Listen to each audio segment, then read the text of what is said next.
یہ اصل نام رشوت اور نام کچھ اور، یہ عرف جو چل رہا ہے، یہ رسم جو چل رہا ہے، کیا یہ کون سا ہے؟ یہ اسلامی کیا ہے؟ یہ جاتے ہوئے کہ دنیا بھر کی جتنی بھی انتظامی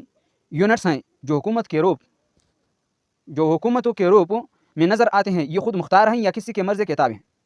آپ کو یہ بھی معلوم ہونا چاہیے کہ ہماری جو ملک ہیں یا دوسرے ممالک جو ہیں، یہ اپنی خود مختاری رکھتے ہیں یا نہیں، یہ اپنی پارن پالیسی رکھتے ہیں یا نہیں۔ اگر کوئی سر اٹھا کر اپنی ملک کی پارن پالیسی پہ بات کرتا ہے تو اس کو جیل میں ڈال دیتا ہے، آپ کو خوب معلوم ہے مجھ سے۔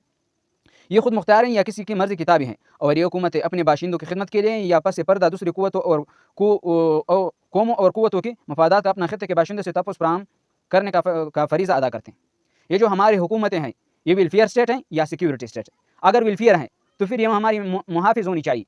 اگر یہ ویلفیئر نہیں ہیں، یہ سیکیورٹی ہیں، سیکیورٹی اسٹیٹ ہے، یعنی مطلب یہ ہے کہ اس حکومتیں اپنے باشندوں کی خدمت کے لیے نہیں بلکہ دوسروں کے پس پردہ قوموں کی خدمت کے لیے اور ان کی مفادات کے پس پردہ ان کی مفادات کے لیے مفادات کا قوموں اور قوتوں کی مفادات کا اپنے خطے کے باشندوں سے تحفظ فراہم کا فریضہ سر انجام دیتے ہیں۔ یعنی جو ملک جس کے قبضے میں ہے بظاہر تو وہ ملک ہے، لیکن اگر وہ دوسری قوت یا دوسری ملک ان کو کہے اسٹیبلشمنٹ کو کہ آپ اس پر حکمرانی کرے اور ہماری مفادات کا بدرگہ کرے اور تحفظ کرے تاکہ ہماری مفادات کو کوئی بھی ہاتھ نہ لگائے،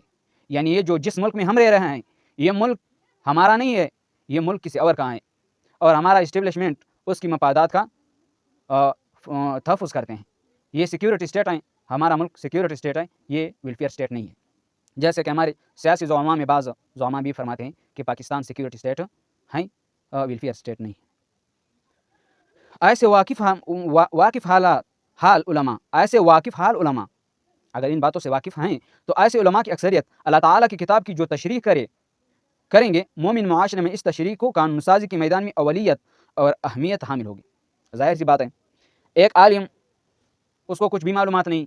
وہ عرف کو جانتے نہیں، وہ مومن اور کافر کو جانتے نہیں، وہ مذبذب اور متقین کو جانتے نہیں، وہ فیصلہ اور فتویٰ کیسے دیں گے، وہ قانون سازی اور دوسرے اعمال اور دوسرے معاملات کیسے طے کریں گے؟ تو اس لیے ایسے واقف علماء کی موجودگی ہونی چاہیے۔ اگر وہ یہ فیصلہ کرے کہ یہ متقین ہے، پھر متقین میں کافر ہے یا مومن ہے، اگر جو بھی ہیں تو اس کے مطابق قانون سازی بھی کرے اور فتویٰ بھی دے۔ اور اگر جمہوریت کی اصلاح کفر کے معاشرے میں، یہ تو ہم نے پڑھ لیا کہ مسلمانوں کے مومن معاشرے میں اگر جمہوریت کی قانون سازی کی جائے تو ان باتوں کی ضرورت ہوگی۔ اگر کافر معاشرے میں قانون سازی کی جائے جمہوریت کی لبادے میں تو پھر اس کا کیا ترتیب ہوگا؟ اور اگر جمہوریت کی اصلاح کفر کے معاشرے میں استعمال کی جائے تو اس کا معنی یہ ہوگا کہ بالغ رائے شمار عقل مقل کی کوئی دخل نہیں، بالغ رائے شمار سے عوام کے منتخب نمائندوں کو اکثریت آدی کی جو تشریح یا تعیین و تحدید کرے گی، قانون سازی کے میدان میں اس کو اولیت اور اہمیت حاصل ہوگی۔ یعنی ایسے لوگ جو بالغ ہو اور اس کے اکثریت ہو، بس وہ جو نمائندہ پسند کرے بس ان سارے اختیارات تو ان کے ہوگی اور ان کے فیصلوں کو اولیت کا درجہ حاصل ہوگا۔ معلوم ہوا کہ مومن معاشرے میں اہمیت ان لوگوں کو حاصل ہے جو معاملات کا حل بھی جانتے ہو اور حل کی ضمانت دینے کی صلاحیت بھی رکھتے ہو۔ سمجھ آیا؟ جن کو اصحاب حل و عقد کا نام دیا جاتا ہے۔ اصحاب حل و عقد ان علماء کو کہا جاتا ہے جیسے ہم مومن معاشرے کے عوض میں کے درمیان میں بیان کیا۔ اور کفری معاشرے میں بالغ افراد کی بے قید و بند مطلق اکثریت کو اہمیت حاصل ہے۔ لہٰذا کافر قومیں اپنی فکر کو یعنی خواہش کی غلامی کو مومن معاشرے پر مذبذب افراد کی اکثریت کے توسط سے قانون سازی کے ذریعے مسلط کرنے کے مسلسل سعی اور کوشش میں لگے ہوئے ہیں۔ بہت عجیب جملہ ہے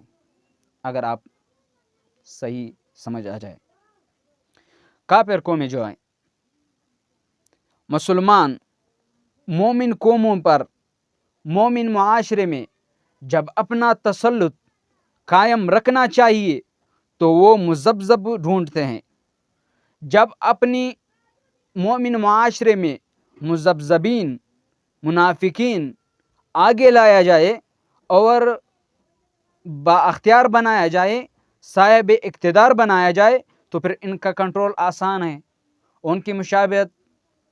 جانور کی قسم کی ہیں، جہاں سے بھی سبزہ ملے تو ان کے پیچھے جائے گی، جہاں سے بھی تنخواہ ملے تو وہ اکثر وہ مسلمانوں میں مذبذب لوگ ان کے پیچھے جائے گی۔ آقا جو آرڈر بھی دے گا وہ سر انجام دے گا، آقا کو سلوٹ بھی کرے گا اور اس کا بوٹ بھی پالش کرے گا، اور اس کے ساتھ جو آقا کرے گا وہ اپنی تحفظ کے لیے جو بھی کہے گا تو یہ ان کے لیے تابعدار ہوگا، کیونکہ مومن معاشرے پر حکومت کرنا ویسے آسان نہیں ہے، لیکن اگر مغربی ممالک یا جو میں نے یہ جو 5 ملک بتائی یہ اگر حکومت کرے تو یہ ایسے حکومت کریں گے کہ منافقین کو، مذبذبین کو، مذبذب کو، دغلا کو، اور جو نہ مومن ہو نہ کافر ہو، یہ جو دغلا ہوتا ہے یہ آگے کرے، ان کو حکومت ان کے حوالے کرے اور با اختیار اقتدار ان کو بنایا جائے، پھر جو اپنی مرضی کے کام لے ان سے لے سکتے ہیں، کیونکہ وہ مومن نہیں ہے، وہ منافق ہیں، اور منافق وہ ان کا کوئی دھرم اور مذہب نہیں ہوتا ہے، وہ اپنی کرائے کے پیچھے چلتا ہے، جہاں سے بھی کرایہ ملے، جتنا بھی کرایہ ملے، جو زیادہ کرایہ دے ان کے لیے بس صبح اور شام دن رات ایک کر کے کام کرتے ہیں۔ السلام۔